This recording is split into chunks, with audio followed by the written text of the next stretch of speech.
सभी छात्रों का एक बार फिर स्वागत है गणित दर्पण चैनल पर। आज हम अध्ययन करेंगे शतुर्भुजों के बारे में, जिसमें हम शतुर्भुजों की सभी परिभाषाएं और प्रकार के बारे में अध्ययन करेंगे। यहाँ पे मैंने हर टाइप के शतुर्भुज को कवर किया है। देखिए, सबसे पहले आयत को देखेंगे, उसके बाद में वर्ग, समशतुर्भुज, समांतर शतुर्भुज, समलंब शतुर्भुज और पतन।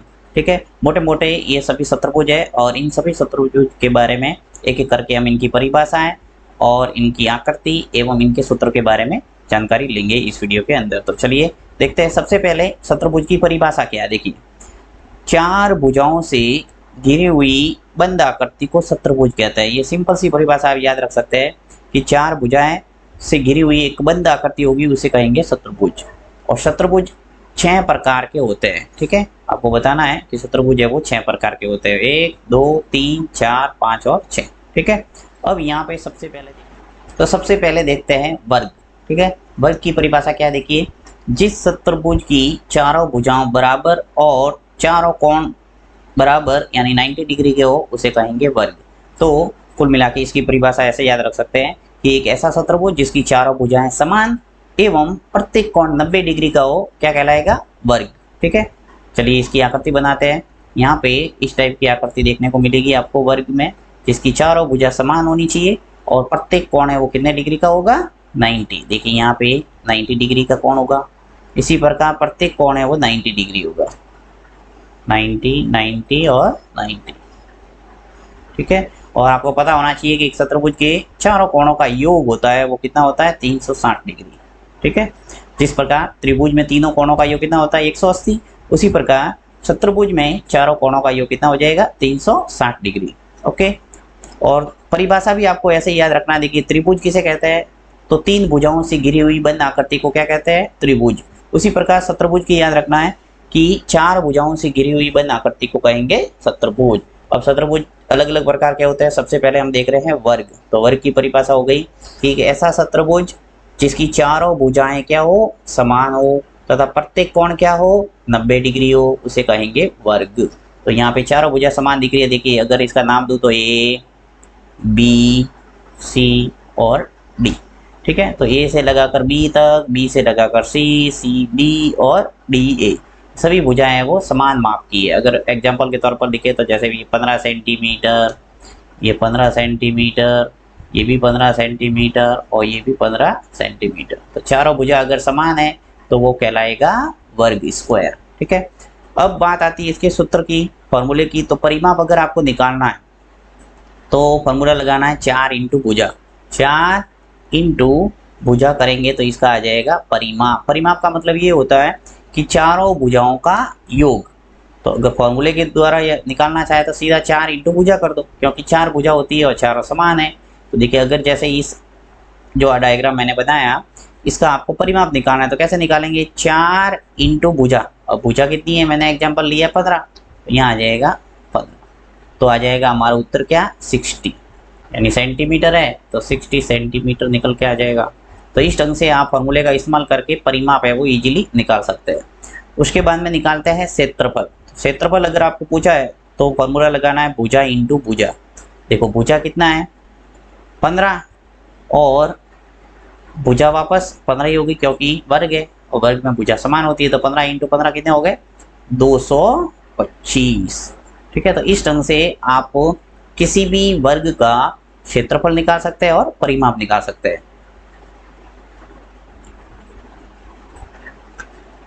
नेक्स्ट है आयत, रेक्टेंगल, राइट। अब आयत की परिभाषा कि जिस शतुर्भुज की सम्मुख भुजाएं बराबर हो और चारों कोण यहाँ पर भी 90 डिग्री हो तो कहलाएगा आयत। तो आयत की परिभाषा आप याद रख सकते हैं कि ऐसा शतुर्भुज जिसके आमने सामने की भुजाएं समान हो या फिर सम्मुख भुजाएं कह सकते हैं समान हो, उसे कहें आयत। साथ ही कह सकते हैं कि जिसका प्रत्येक कोण क्या हो, 90 डिग्री हो। ठीक है, तो इसका डायग्राम बना लेते हैं आयत का भी।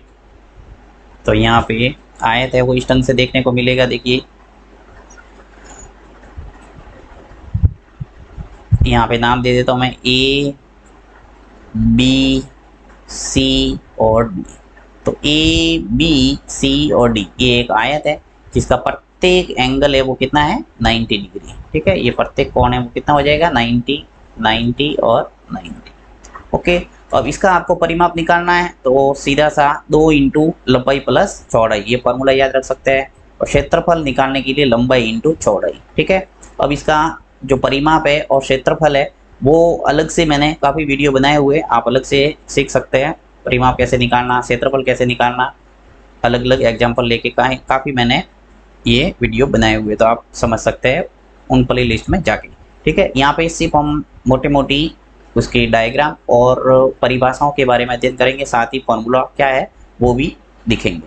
तो यहाँ पे नेक्स्ट है समचतुर्भुज, ठीक है, रोम्बस, यानी कि जिस चतुर्भुज की चारों भुजाएं बराबर हो।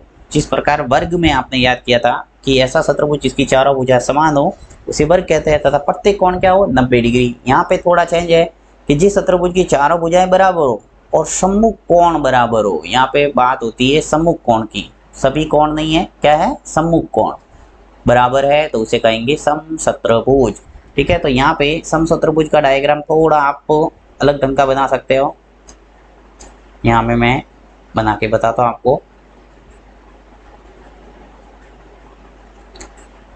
देखिए यहाँ पे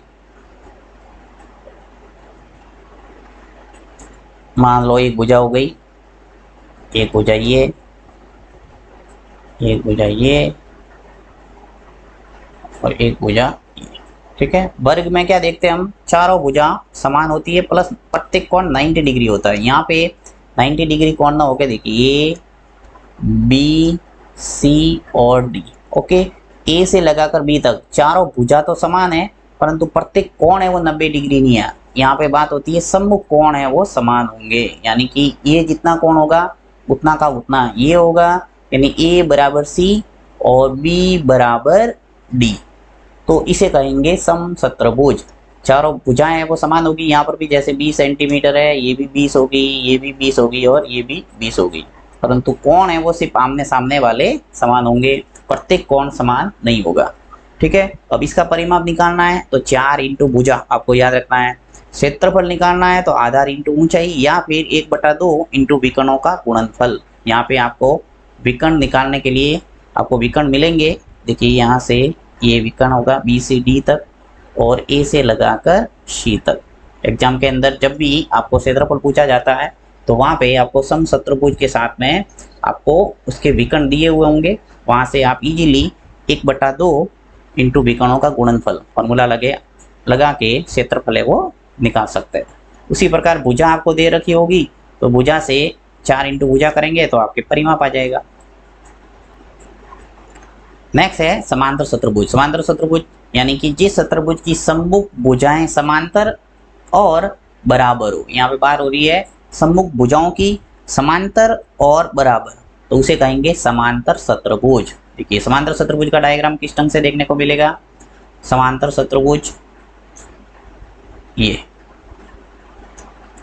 आमने सामने की भुजा इसके अंदर समान होगी, जिस प्रकार आयत में कहते हैं, परंतु आयत की विशेषता होती है कि प्रत्येक कोण कितने डिग्री का होता है 90 डिग्री का। यहाँ पे 90 डिग्री ना होके अलग अलग कोण हो सकते हैं, ठीक है। तो यहाँ पे नाम दे देता हूँ मैं इसका। देखिए ए बी सी और डी। सबसे पहले देखिए वापस परिभाषा देखते हैं कि जिस चतुर्भुज की सम्मुख भुजाएं समांतर है, सम्मुख भुजाएं यानी कि जो ए से लगाकर बी तक ये जो भुजा है वो डी सी के समांतर है। समांतर का मतलब क्या हुआ कि ऐसी दो भुजाएं जो अनंत तक बढ़ाए जाने पर भी आपस में एक दूसरे को प्रतिच्छेदित न करे उसे कहेंगे समांतर रेखाएं, राइट। ये छोटी क्लासों में आपने अध्ययन किया होगा। ये अनंत तक बढ़ाएंगे तो आपस में एक दूसरे को प्रतिच्छेदित नहीं करेगी। एक होती है प्रतिच्छेदी रेखाएं जो क्रॉस होती है आगे जाके, राइट। जैसे मैंने ये रेखाएं खींची तो ये आगे जाके क्रॉस हो जाएगी, इसे कहेंगे प्रतिच्छेदी रेखाएं। आपने अपनी कॉपियों के अंदर देखा होगा कि लाइन बिल्कुल पैरेलल होती है, समांतर होती है, वो आपस में अनंत तक बढ़ाए जाने पर भी प्रतिच्छेदित नहीं होती, तो उसे कहेंगे समांतर रेखाएं, राइट। तो यहाँ पे सम्मुख भुजाएं हैं वो समांतर है। जैसे कि देखिए ए से लगाकर बी तक ये भुजा इस भुजा के समांतर है यानी डी सी के, ठीक है। और इसी प्रकार जो ए डी है ये जो भुजा है इस भुजा के समांतर होगी बी सी के, ठीक है। आपस में अनंत तक बढ़ाएंगे तो ये मिलेगी नहीं।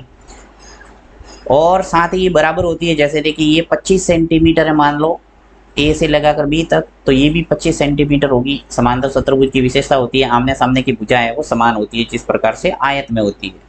तो ए से लगाकर डी तक जैसे 10 सेंटीमीटर है, तो बी से लगाकर सी तक भी 10 सेंटीमीटर होगी। तो आमने सामने की भुजा समान तथा समांतर हो उसे कहेंगे समांतर शत्रुभुज। इसके नाम से ही आप याद रख सकते हैं, समांतर रेखाएं बोलना है आपको कि जिस शत्रुभुज की सम्मुख भुजाएं समांतर हो उसे कहेंगे समांतर शत्रुभुज। अब आपको परिमाप याद रखना है कि 2 इंटू लंबाई प्लस चौड़ाई। ठीक है, परिमाप निकालने के लिए क्या फॉर्मूला लगाएंगे, 2 इंटू लंबाई प्लस चौड़ाई। इसी प्रकार क्षेत्रफल निकालना है तो आधार इंटू ऊंचाई। देखिए आधार तो नीचे वाली जो भुजा होती है वो होती है जैसे डी से लगाकर सी तक, ये आधार होगा। ऊंचाई आपको मिलेगी ऐसे स्ट्रेट बिल्कुल यहाँ से लगाकर ऐसे। जबकि क्वेश्चन आता है आपको समांतर शत्रुभुज का, तो आपको मिलेगी कि समांतर शत्रुभुज का आधार है वो इतना है और ऊंचाई है वो इतनी है, तो उसका क्षेत्रफल ज्ञात कीजिए। तो यहाँ से स्ट्रेट ऊंचाई आपकी हो जाएगी जो भी दे रखी है, तो उसका सीधा गुणा करना है दोनों का, आधार का और ऊंचाई का, तो आपके क्षेत्रफल निकल के आ जाएगा। नेक्स्ट है समलंब शत्रुभुज। जिस शत्रुभुज की सम्मुख भुजाओं का एक जोड़ा समांतर हो उसे कहेंगे समलंब शत्रुभुज। देखिए ऐसे समझ सकते हैं कि जो समांतर शत्रुभुज है उसके अंदर क्या हुआ, दोनों जोड़े हैं वो समांतर है, उसे कहेंगे समांतर शत्रुभुज। और जिसमें एक जोड़ा समांतर है उसे कहेंगे समलंब शत्रुभुज। तो यहाँ पे इसका डायग्राम बनाते हैं जिससे आपको क्लियर होगा। समलंब शत्रुभुज की आकृति इस ढंग से आप बना सकते हैं, जिसके अंदर एक जोड़ा आपको समांतर बनाना है, दूसरा असमांतर। जैसे कि ये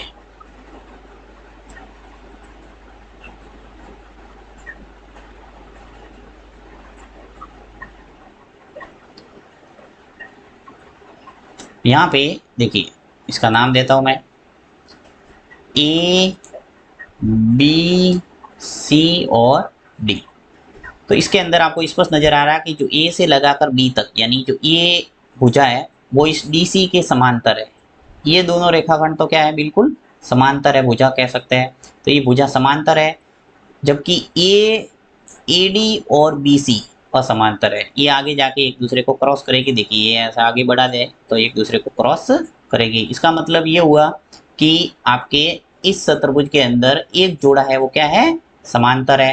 तो इसकी परिभाषा यही है कि जिस शत्रुभुज की सम्मुख भुजाओं का एक जोड़ा समांतर है उसे कहेंगे समलंब शत्रुभुज। अब यहाँ पे परिमाप अगर आपको निकालना है तो भुजाओं का योग कर दो। जैसे यहाँ पे अलग अलग भुजा होगी, जैसे एग्जाम्पल के तौर पर लेते हैं, चलिए ये 30 सेंटीमीटर है मान लो, ये आपके हो गई 20 सेंटीमीटर, ये मान लो हो गया 15 सेंटीमीटर और ये हो गया मान लो 12 सेंटीमीटर। ठीक है, तो यहाँ से अगर आपको परिमाप निकालना है तो इन सभी भुजाओं का योग कर दो तो परिमाप तो आ जाएगा। उसके बाद में आपको निकालना है क्षेत्रफल। तो क्षेत्रफल निकालने के लिए देखो 1/2 समांतर भुजाओं का योग इंटू ऊंचाई, ये फॉर्मूला आपको याद रखना है। समांतर भुजाएं कौन सी है, देखिए एक तो ये है 20 सेंटीमीटर और एक है 30 सेंटीमीटर। तो फॉर्मूला जैसे लगाना था क्या हो जाएगा, देखो 1/2 समांतर भुजाओं का योग यानी 20 + 30, ठीक है, इंटू ऊंचाई। तो ऊंचाई आपको यहाँ से मिलेगी ऐसे, ऊंचाई स्ट्रेट ऊंचाई हमेशा क्वेश्चंस के अंदर होती है, तो आप ऊंचाई यहाँ से ले लो और ऊंचाई पीछे लगा दो। जैसे मान लो ऊंचाई है वो 10 सेंटीमीटर है तो यहाँ ले लेंगे 10 सेंटीमीटर। तो इसको सॉल्व करेंगे तो आपके आ जाएगा क्षेत्रफल। तो ये तरीका है समलंब शत्रुभुज का क्षेत्रफल निकालने का। ठीक है, नेक्स्ट देखते हैं। नेक्स्ट है पतंग, जिसे काइट कहेंगे। और जिस शत्रुभुज की आसन भुजाएं यानी सटे हुए भुजाओं के दो जोड़े अगर बराबर है तो उसे कहेंगे पतंग। तो पतंग की आकृति जैसा आप पतंग उड़ाते होंगे उसी टाइप की पतंग की आकृति बना सकते हैं। ये पतंग की आकृति ऐसे, ठीक है, इस टाइप का आपको देखने को मिलेगा पतंग। तो ए बी सी और ये डी। यहाँ पे ये हो रहा है कि जिस शत्रुभुज की आसन भुजा सटे हुए भुजाओं के दो जोड़े बराबर हो। देखिए ए से लगाकर बी तक यानी ये भुजा इस ए से लगाकर डी तक इस भुजा के बराबर होनी चाहिए। इसी प्रकार बी से लगाकर सी तक ये जो भुजा है वो सी से लगाकर डी तक भुजा के समान है, तो उसे कहेंगे पतंग। ये भुजाओं के आसन भुजा का मतलब होता है पास पास वाली दो भुजाएं बराबर है, अगर दो भुजाओं के जोड़े अगर बराबर है तो उसे कहेंगे पतंग। और परिमाप निकालना इसका तो वही 2 लंबाई प्लस चौड़ाई और क्षेत्रफल निकालना 1/2 विकर्णों का गुणनफल। यहाँ पर भी आपको विकर्ण मिलेंगे, यहाँ से लगाकर यहाँ तक और बी से लगाकर डी तक विकर्ण की लंबाई आपको मिलेगी। वहां से आप सीधा सूत्र में लगाएंगे 1/2 और विकर्णों का गुणनफल कर देंगे, आपके सामने क्षेत्रफल आ जाएगा पतंग का। ठीक है, तो ये है सभी चतुर्भुजों के बारे में जानकारी। ये वीडियो आपको अच्छा लगा है तो इसको लाइक जरूर करना और अधिक से अधिक छात्रों में शेयर करना है ताकि सबको इसकी जानकारी मिल सके। फिर मिलते हैं एक नई वीडियो के साथ में, तब तक के लिए जय हिंद जय भारत।